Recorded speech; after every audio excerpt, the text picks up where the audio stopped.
member of parliament that was present at the Vilnius. I would like also to thank the Belgian ambassador to Seoul, to give us the pleasure and honor to be with us this morning.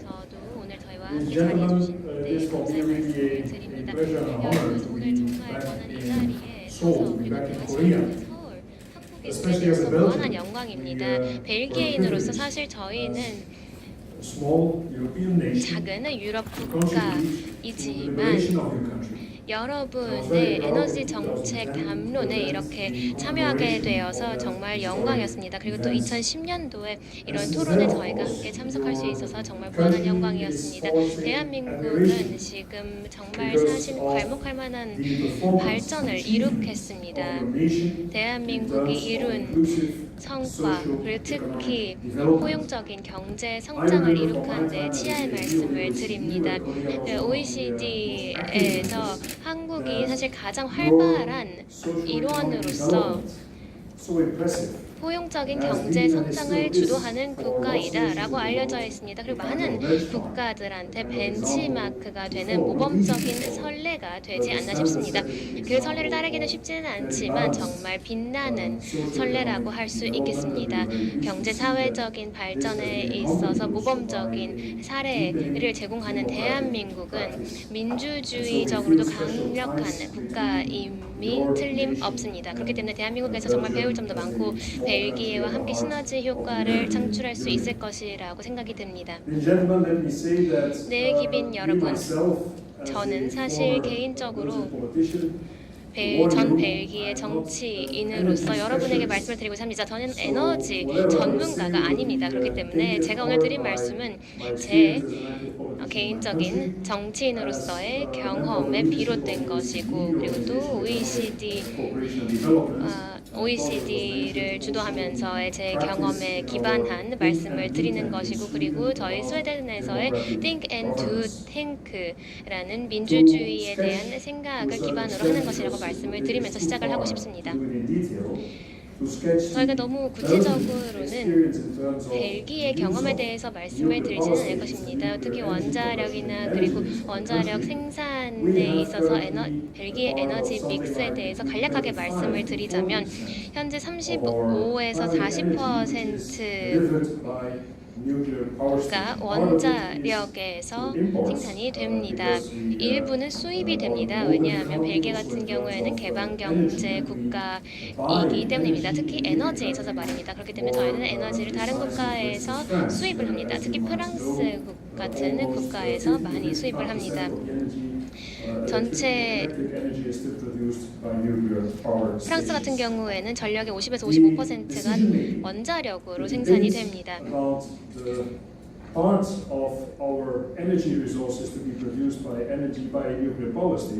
원자력에서 오는 저희 에너지 믹스의 비중에 대한 이야기는 1990년도에 사실 고점을 찍었습니다. 벨기에는 항상 이러한 다양한 원자력 과학에 있어서 1950년대와 1960년대부터 선도적인 역할을 해왔습니다. 그 당시부터 벨기에는 지금까지 많은 연구를 해왔었고 과학적인 역량을 강화해왔습니다. 그렇게 되었기 때문에 지금 저희 벨기에에 있는 과학자분들, 그리고 또 한국에 계신 파트너 분들과도 같이 전문가들 네트워크를 형성해서 이러한 경험을 공유하고 이런 지식을 공유하고 있습니다. 50년대, 60년대, 70년대부터 그 다음에 80년대까지 첫 번째 오일 쇼크까지 이르기까지 저희가 에너지 생산원에 대해서 많은 생각을 했습니다. 그리고 원자력이 이런 뭔가 대중의 인식이 제고되고 많은 관심을 받았습니다. 1980년대에는 이제 시민사회 단체들이 녹색, 에너지, 친환경 이러한 부문에 관심을 기울이면서 원자력의 확산에 대해서 반대 입장을 강력하게 표명하기 시작했습니다. 이렇게 반대하는 분들께서는 안보, 보안, 안전성 이런 부분에 있어서 우려를 표명했습니다. 원자력의 폐기물이라든지 핵폐기물이라든지 아니면 폭발 가능성 등을 거론했던 것입니다. 이러한 대화가 시작되었을 때부터 80년대부터 한편에서는 원자력을 지지하고 한편에서는 원자력을 반대하는 입장이 많아졌습니다. 저희 재생 가능 에너지에 해당하는 원자력에 대해서 반대하는 분들도 계시고 이 부분에 대해서 지지하는 분들도 계시기 때문에 정책적으로 봤을 때도 유럽에서도 그렇고요. 전 세계적으로 정말 많은 토론이 이루어지고 있습니다. 제가 앞서 말씀드렸다시피 벨기에에서 1990년대 말부터 중요한 담화가 있어 왔습니다. 제가 벨기에에서 야당을 제가 이끌고 있었을 때 그때 정부가 첫 녹색 정책을 수립을 했을 때였습니다. 그때 그래서 당시 탈원전을 하자라는 입장을 갖고 있었습니다. 2002년도, 2003년대에 탈원전 정책을 확립해서 원자력으로 기반된 전력 생산을 중단하자라고 했었습니다. 물론 그 결정을 바로 다음 날 이행이 될 수는 없는 것이기 때문에 저희가 아직까지도 그 결정을 이행하는 과정에 점진적인 이행 과정에 있습니다. 점진적으로 탈원전을 진행하고 있습니다. 이렇게 정책적인 합의가 이루어진 데 배경에서는 당시의 정부는 이러한 정책을 발표를 했던 것입니다. 어느 정도의 이 정책에 대한 합의를 구성해야 했기 때문에 당시 총리는 입법을 통해서 탈원전을 결정했습니다. 그리고 당시에 뭔가 처음부터 다른 에너지원의 대대적인 투자가 필요하다라는 인식이 사실 부족했습니다. 만약에 탈원전을 하게 된다 하면 그 대체에 대해서는 저희가 사실 항상 관심이 조금 부족했던 것은 사실입니다. 무엇으로 대체해야 하는지 탈원전까지는 좋습니다만 탈원전을 대체할 에너지원은 무엇이냐는 굉장히 모호했습니다. 그리고 그 부분이 사실은 굉장히 많은 비판을 받았습니다. 저희가 그 결정을 이런 부분에 있어서 대체안이 없다라는 부분에 대해서 저희가 많은 비판을 해왔습니다만 후쿠시마 원전 사고 이후로 어느 정도 정치인들 사이에서 정계에서 합의가 어느 정도 이루어졌습니다. 제가 그 합의에 동감을 하지는 않습니다만 벨기에 시민을 포함해서 대부분의 벨기에인들은 단계적으로 탈원전을 해야 한다라는 데에 합의를 하고 있습니다. 하지만 그 시작에서부터 뭔가 취약점이 있다면 앞으로 나아가는 데 문제가 있습니다. 그 시작부터의 취약점이라는 것은 바로 제가 말씀드린 그 부족한 대체안입니다. 탈원전을 하게 된다 하면 대체 에너지원이 무엇이 될 것이냐 이거에 대한 이야기는 없습니다. 그리고 또 재생에너지에 대한 정의가 다를 수 있습니다만 지금 에너지 생산에서 12에서 13% 정도를 구성하고 있습니다. 재생에너지가 아닌 다른 에너지원은 가스 등등 석유 등등 석탄이나 숯 등등을 이용을 하는 에너지 생산원입니다. 그렇기 때문에 이러한 배경 설명을 제가 벨기에에 대해서 간략하게 말씀을 드렸습니다. 벨기에는 과학적인 연구 그리고 또 이런 과학적인 연구를 정책적으로 이행을 하는 데 있어서 원자력 발전소를 건설하고 등등 1950년대부터 주도적인 역할을 해왔습니다. 이런 원자력을 선도해왔기 때문에 저희가 이런 입장에 있다라고 제가 말씀을 드린 것입니다. 그리고 또 뭔가 원자력 발전을 선도해왔지만 그 이후에 1980년도에서부터 1990년도에서부터는 어느 정도 녹색 에너지로 전환을 해야겠다는 인식이 있었고 지금은 탈원전을 진행을 하고 있습니다만 탈원전에 있어서 뭔가 미흡한 점들이 있기 때문에 아직은 조금 비판을 받고 있습니다. 독일에 대해서 간략하게 몇 가지 말씀만 드리자면 후쿠시마 원전 사고가 발생했을 당시에 유럽 연합의 리더들이 이렇게 이야기를 했습니다. 아마 사고 발생 24시간 이내에 바로 독일 또한 전력을 생산하는데 원자력을 더 이상 사용하지 않겠다라고 선포를 했습니다. 독일 같은 경우에는 유럽 연합에서 그렇고 전 세계적으로 굉장히 강력한 경제 국가이기 때문에 저희가 이런 의문을 가졌죠. 그렇다면 원자력 에너지를 대체할 에너지원이 무엇이냐? 지금 독일에서 또한 이러한 충분한 대체안을 추적하지 못했기 때문에 지금 현재 독일에서는 평균적으로 각 경제 활동이나 사용자가 에너지를 활동하는 유닛마다 이산화탄소 배출량이 5배에서 7배로 증가하는 현상이 나타났습니다. 네, 기빈 여러분, 에너지는 인간의 발전에 중추적이었습니다. 그리고 또 인간의 발전 같은 경우에는 에너지가 얼마나 공급되느냐에 따라서 좌우가 됩니다. 인간의 발전의 각각의 단계에 대해서는 제가 구체적으로 말씀을 드리지는 않겠습니다만 에너지 수치, 통계 수치를 봤을 때 어느 경제 이론이나 어느 경제 시나리오를 따르던 앞으로 몇십 년간 한 가지 진실인 사실이 있습니다. 한 가지 분명한 사실은 에너지에 대한 접근성과 그리고 에너지의 공급량이 높아질 것입니다. 현대 사회의 모든 측면은 에너지 공급량에 의존을 합니다만 전력 공급량에 또한 크게 의존을 합니다. 그리고 이와 동시에 동시다발적으로 발전이라는 것은 교육적인 발전, 사회적인 발전뿐만 아니라 교육이란 것은 안정적인 에너지원에 대한 접근성이 기묘하다라는 것은 분명한 사실입니다. 오늘날 저희는 사실 에너지 공급에 있어서 많은 도전 과제에 직면해 있습니다. 하지만 저희가 지금 보았을 때 에너지 생산이 앞으로 몇십 년간 증가하게 될 것이라는 것도 분명합니다. 전 세계적으로 2015년까지 지난 50년간 세계 에너지 소비량은 4배 증가했고 그 다음에 중국 같은 경우 특히 아태 지역에서 에너지 소비는 동기간 동안 12배 증가했습니다. 이렇게 되기 때문에 에너지 소비와 경제 발전이 미래에서는 디커플링 현상이 일어나게 될 것입니다. 20년이나 50년 이후가 되면 에너지에 대한 수요가 몇십 배로 늘어날 것이라고 전망이 됩니다.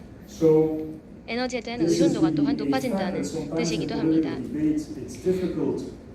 저희가 정치적인 토론을 할 때 사실 저희가 반대 입장을 가는 사람들한테 이러한 사이클이 사실은 불가피하다. 어떠한 경제 이론을 믿던 어떠한 경제 시나리오를 따르던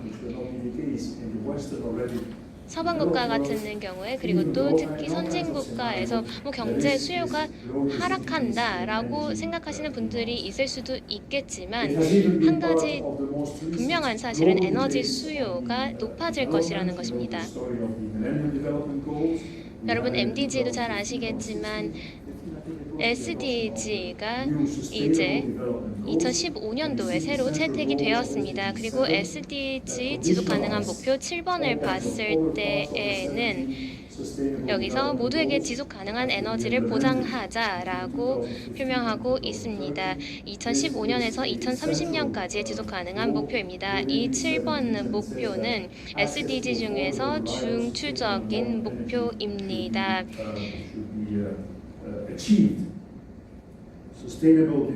저렴하고 안정적이고 지속가능한 현대의 에너지가 모두에게 공급되고 모두에게 보장되어야 한다라는 목표입니다.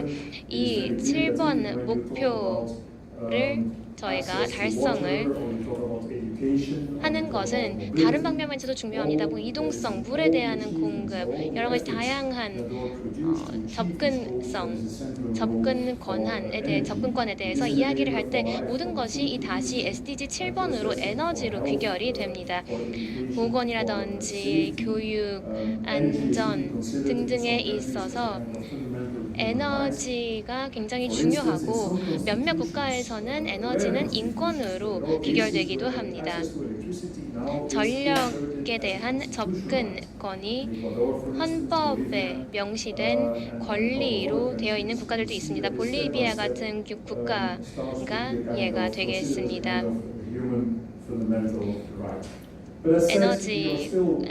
에너지 권리를 명시하는 헌법은 없으나 이 전력에 대한 권리를 언급하는 헌법을 갖고 있는 국가들이 있습니다. 그럼에도 불구하고 에너지와 관련된 여러 가지 중요한 도전 과제들이 산재해 있습니다. 지금 사하라 이남 지역 같은 경우에는 인구의 절반 이상이 전력 공급을 전혀 받지 못하고 있습니다. 그리고 아시아 같은 경우에는 인구의 8%만이 전력 공급받지 못합니다. 북미나 유럽 같은 경우에는 완전 공급이 이루어지고 있는 상황입니다. 전력 공급을 받지 못하는 사람들과 지역에서 그 수요를 충족해야 하고, 그 다음에 또 이 증가하는 수요를 우리가 충족하기 위해서는 전력에 대한 불균형을 저희가 해소해야 합니다. 안정적이고 저렴한 에너지를 또 공급해야 합니다. 그렇지 못하면 건강에 또한 피해가 생깁니다.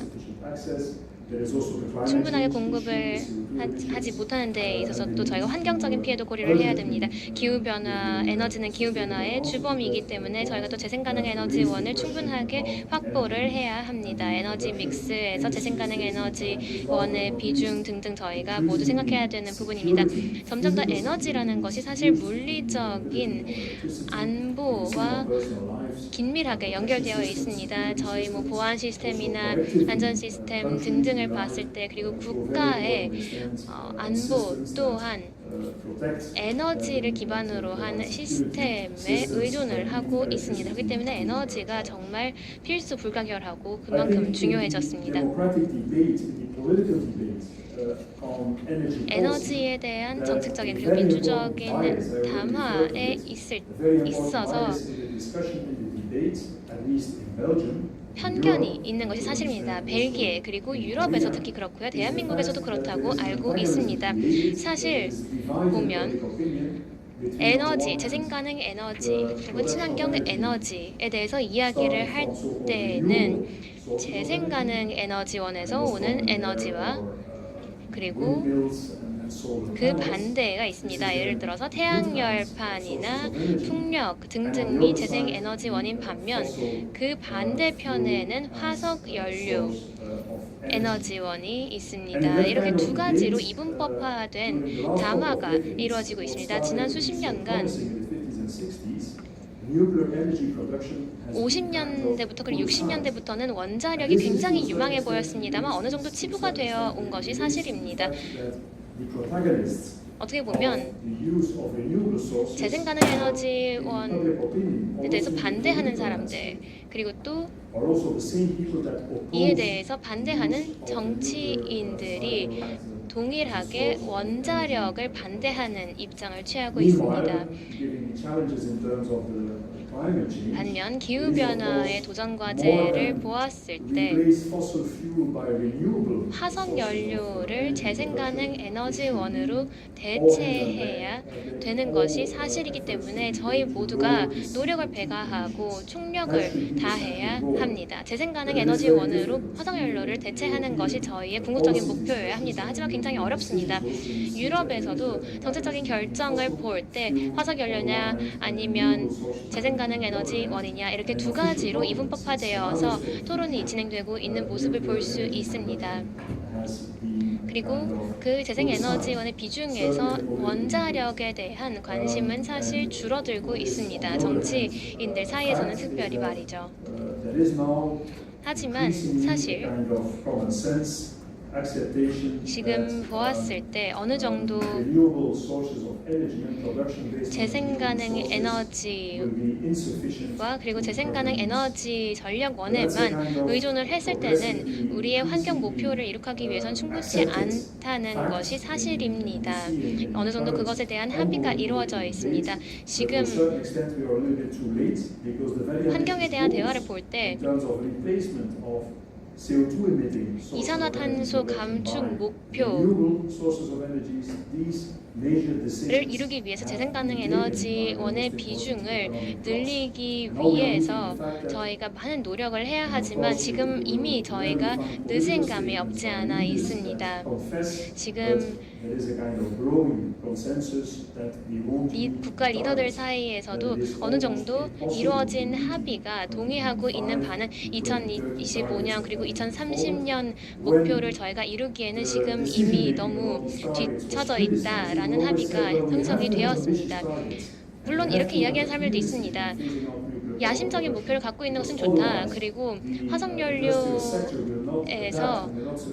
줄이기 위한 분명한 정책을 갖고 있는 것은 좋다라고 이야기를 합니다. 가장 효율적인 재생에너지원에 그리고 투자를 해야 된다라는 입장도 있지만 그리고 물론 일리도 있습니다. 하지만 선진국에서 또한 그리고 또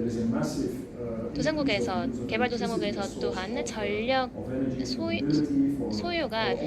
소비가 늘어나면서 앞으로 에너지 수요가 늘어날 것이라는 것을 우리가 빗대어 봤을 때는 그리고 또 전 세계적으로 수십억 명의 인구가 에너지 공급을 받지 못하고 있다는 사실을 보았을 때는 저희가 지금 이 현상 유지를 해서는 저희의 환경 목표를 충족하지 못할 것이라는 것이 사실입니다.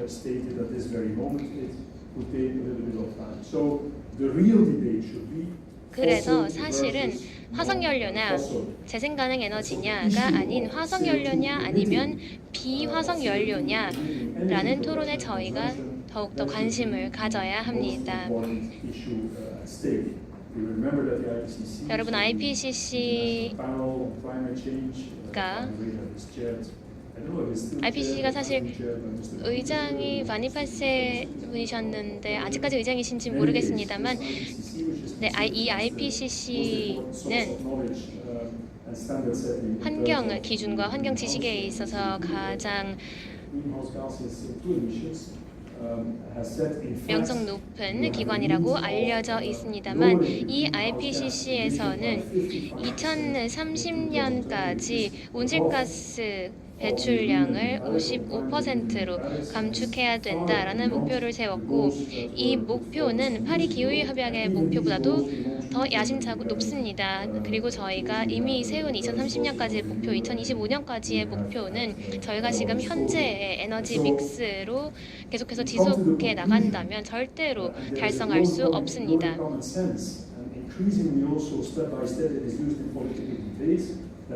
점점 더 정치인들 사이에서 저희가 이제 현실을 직시해야 된다. 지구를 보호하고 싶고 지구를 구하고 싶다면 그리고 정말로 이산화탄소 배출량을 줄이고 싶다면 저희가 무언가는 바뀌어야 된다라는 어느 정도의 합의가 형성이 되고 있습니다. 지금 그냥 현재처럼 전통적인 재생가능 에너지원으로는 불가능하다라는 합의가 있습니다. 저는 지금 스웨덴에서 살고 있습니다. 이데아라는 국제민주제도 기구를 이끌고 있는데요. 여기 본사가 스웨덴에 있습니다. 그리고 스웨덴이 환경 정책에 있어서는 전 세계 아마 탑3 국가에 들어갈 것이고요. 그리고 이제 북유럽 국가들 사이 어느 정도의 컨센서스가 있는 것 같습니다. 모든 국가적 정책이 지속 가능적이어야 되고 지구의 환경을 존중해야 된다라는 컨센서스가 있는 거고요. 1980년, 한 40년 정도 전쯤에 굉장히 큰 운동이 있었습니다. 독일과 함께 아마 가장 처음으로 원자력 발전소에 대한 국민투표를 스웨덴에서 진행을 했고요. 이제 관련돼서 굉장히 많은 이야기가 있었습니다. 국민투표가 있었는데 그 결과가 정부에 지키지 않았습니다. 국민들은 점진적으로 원자력 발전을 철회하고 싶어 했지만 1989년에 정부가 그걸 하려고 보니까 대체 에너지원이 없었기 때문에 원자력 발전은 지속할 수밖에 없다라는 결론에 있었고, 그러한 분위기가 1980년대 후반부터 조성이 되었습니다. 그리고 그렇기 때문에 어떤 정치적 담론에 원자력 발전에 관련된 토론이 재진입하게 되었습니다. 원자력 발전이 기후 변화의 입장에서는 스마트할 수 있다. 이 좌측에 보이시는 이 그림의 사진에 나와 있는 이 표말의 번역입니다. 스마트할 수 있다. 원자력 발전소가 기후 변화를 해결해서. 그리고 특히나 최근에 유럽 의회 선거를 보면은 아마 스웨덴이 유일할 것입니다. 에너지 정책이 그리고 에너지 믹스가 정치적인 토론과 담론에 매우 중요한 일부를 차지하고 있는 유일한 국가일 것입니다. 또 민주적 의사결정이 약하다면 이런 에너지 정책을 추진하기는 쉽지가 않을 것입니다. 왜냐하면 지금 보면은 민주적인 절차는 그 입법부, 사법부, 행정부로 지금 나눠져 있는데 굉장히 오래된 제도입니다. 그래서 입법부는 이제 투표를 통해서 선출된 인원들이 하고, 이 입법부에서 그 행정부나 사법부가 일을 제대로 하고 있는지 감시를 하게 되는데, 이러한 대의민주주의 상황에서는 국민들이 직접적으로 굉장히 주요한 사안에 대해서 어떻게 생각하는지 알기가 힘듭니다. 왜냐하면 다양한 주장들이 있을 수 있는데 결국에는 투표로 이루어지고, 이 투표로 인해서 개개인의 개별적인 입장을 알기는 어렵습니다. 그리고 그렇기 때문에 에너지 믹스에 어떠한 에너지원이 주가 되어야 되는지는 어떤 사회나 집단적인 의견을 알 수 있지만 개인의 이해관계가 직접적으로 표출되는 것은 아니기 때문에 이런 에너지 정책에 대한 어떤 국민적인 토론을 이끌어내는 데는 사실 쉽지 않은 점들이 있습니다. 그래서 이러한 이유 때문에 어떤 국민들, 대중과 민간, 기업들의 이해관계를 균형을 이루는 것이 굉장히 중요합니다.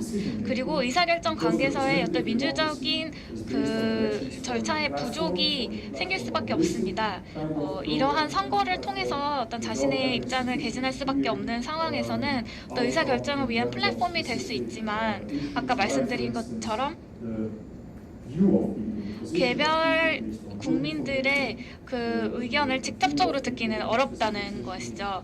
그리고 이러한 의사결정에 참여를 하기 위해서는 정확한 정보가 제공이 돼야 됩니다. 그래서 원자력 발전이 갖고 있는 장점과 이점과 관련된 정확한 팩트가 필요로 한데 그러한 정보가 충분히 제공되었는지도 확인을 해야 되고요. 그리고 에너지 정책 같은 경우에는 어떤 정책적인 함의가 굉장히 많습니다. 다양한 분야로 영향을 다 미치기 때문에 어떤 정책적으로 굉장히 민감하고 신중하게 접근을 해야 되는 부분이 있고요. 또 에너지라는 게 한 국가에만 해당되는 것이 아닙니다. 결국에는 그 영향이 인접 국가, 그래서 다른 나라들에도 영향을 미치고 또 세대 간, 다음 세대에도 영향을 미칠 수 있는 거기 때문에 장기적인 관점에서 바라봐야 할 것입니다. 근데 이런 민주적인 절차가 이러한 의사결정 과정을 제대로 반영하지 않는다면 문제가 될 수 있는데요. 특히나 과학적 발전이 더하는 가치에 대해서 이러한 그 대중적인 토론에 잘 언급이 되지 않고 있습니다. 과학적인 발전이 이 모든 것을 뒤바꾸는 게임 체인저가 될 수 있는데 그러한 잠재성이나 가능성에 대해서는 이러한 정치적인 토론이나 담론에 제대로 언급이 되지 않는 것은 아쉽습니다. 이러한 것들에 대해서 좀 더 설명을 드리기 위해서 1894년으로 가보겠습니다. 당시에 대도시가 그 산업혁명 때문에 굉장히 빠른 속도로 성장을 하고 있었습니다. 근데 그 때문에 이동의 주된 수단이 되었던 그 말의 대변이 너무나 많아졌습니다.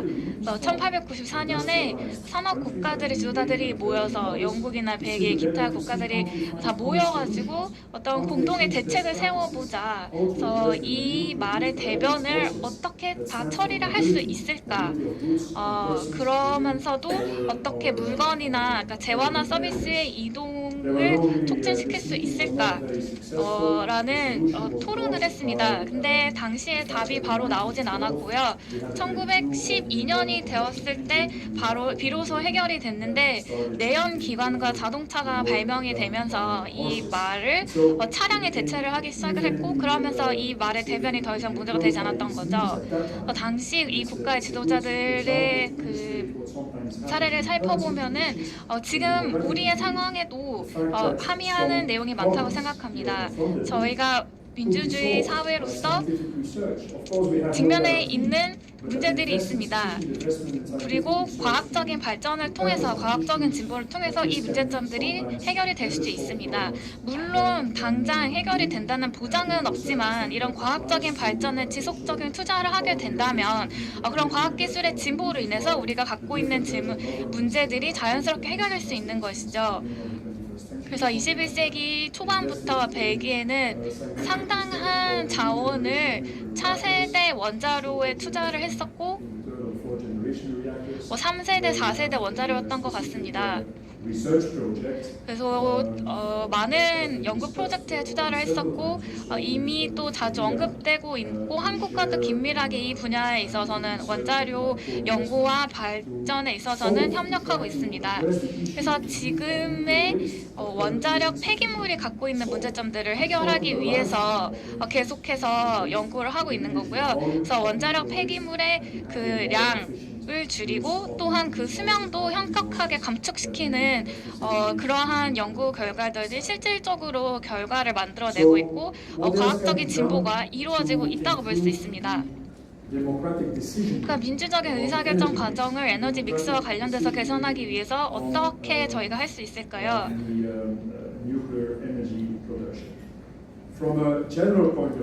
그냥 일반적인 입장으로 봤을 때 제가 이제 맡고 있는 이 국제민주제도 기구에서 또 하고자 하는 업무가 민주적인 컨트롤, 통제를 개선하는 것입니다. 그리고 사회적인 소유, 사회적인 지분을 또 개선하는 부분입니다. 그래서 어떤 포용성이라던가 참여를 유도하고 그다음에 투명성을 제고하는 것입니다. 그래서 뭐 어떤 과학적인 발전이 이루어졌다면 그러한 수치나 발전의 결과들이 객관적인 정보로 제공이 되어서 더 많은 토론을 뒷받침할 수 있도록 하는 것이죠. 그다음에 책임성, 연대감 등등이 있습니다. 이를 통해서 어떤 정치적 의사결정의 정당성을 확보할 수 있다고 생각합니다. 이것이 일반적인 접근법이고요. 민주적인 의사결정의 근간이 되는 민주적인 거버넌스의 근간이 되는 사항들이었습니다. 그럼 현재의 원자력 발전에 대한 어떤 여러 가지 그 담론에 있어서 저희가 무엇을 어떻게 성취할 수 있을까요? 여러 가지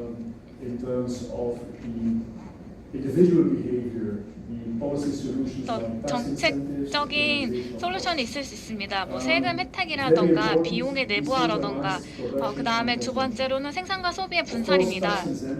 뭐 세제 혜택이 뭐 이산화탄소 배출에 대한 벌금을 부과할 수도 있고요. 그 다음에 재생에너지 사용을 독려하는 방식으로 도입이 될 수도 있습니다.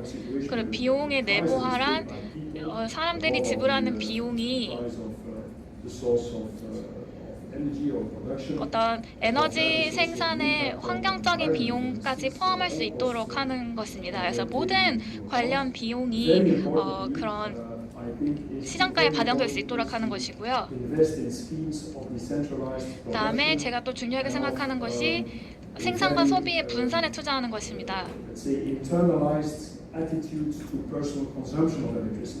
그리고 어떤 개인의 에너지 소비에 대한 사고를 바꾸는 것인데요. 예를 들어 불을 끄는 연습을 하는 거죠. 제가 스웨덴에서 일을 하는데 스웨덴 같은 경우 에너지가 굉장히 저렴하기 때문에 사람들이 불을 잘 끄고 다니지 않습니다. 네. 그렇게 되면 안 되겠고요. 에너지를 절약을 하기 위해서 불을 끄고 다니는 운동도 여기에 포함이 될 수 있습니다.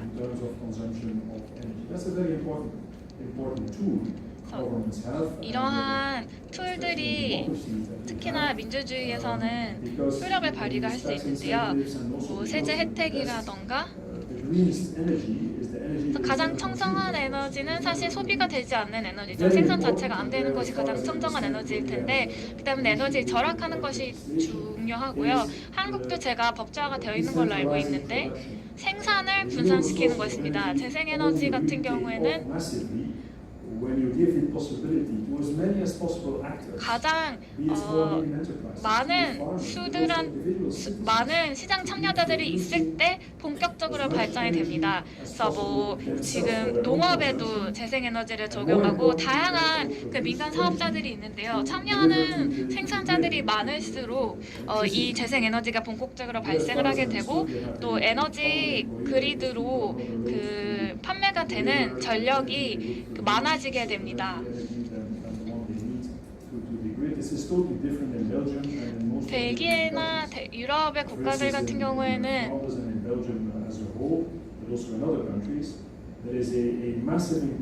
굉장히 큰 증가가 에너지 분산에서 발생하고 있습니다. 즉 개인들이 예를 들어 집에서 태양광이나 바이오마스나 기타 재생에너지원으로 직접 에너지를 생산을 하는 것이죠. 저 같은 경우 저희 지붕에 솔로 패널을 장착을 해놨습니다.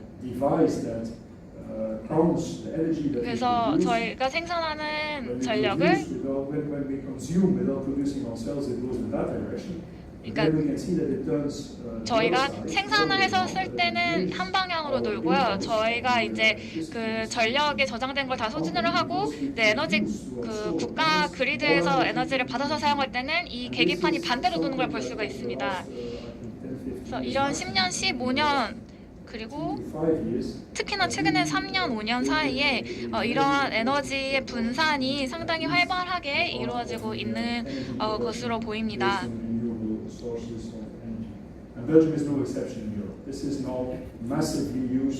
네, 사실 벨기에뿐만 아니라 유럽에서도 이렇게 에너지의 분산과 개인의 에너지 생산이 활발하게 이루어지고 있습니다.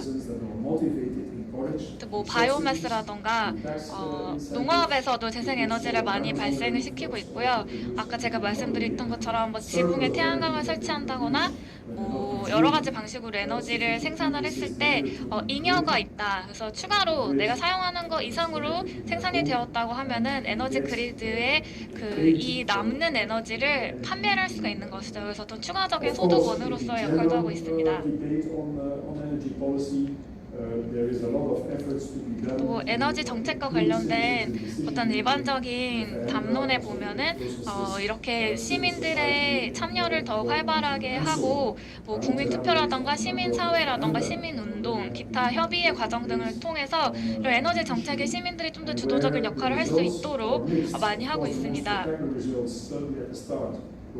특히나 효과적일 때는 아마 이제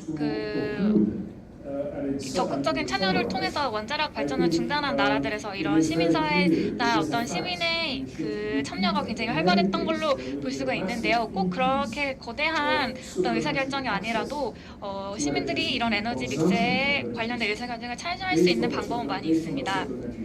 그래서 결론적으로 말씀을 드리면 에너지는 개인의 일이기도 하고 동시에 집단의 공동의 일이기도 합니다. 그렇기 때문에 이러한 이해관계를 잘 조화시키는 게 중요할 것 같고요.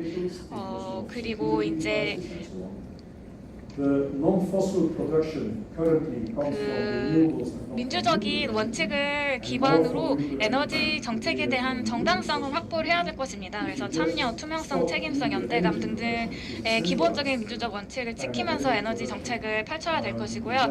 그 다음에 꼭 탈원전이 아니라 탈화석 연료라는 주제에 집중을 해서 전력의 생산과 소비를 접근을 한다면 훨씬 더 효과적인 에너지 믹스가 나올 수 있을 거라고 생각을 합니다. 뭐 기타 보조금이라던가 세제 혜택이라던가 이런 것들을 어떻게 부과를 하고 적용을 해서 에너지 정책을 좀 더 효과적으로 만들 수 있을지에 대한 좀 더 활발한 논의가 이루어질 거라고 생각합니다.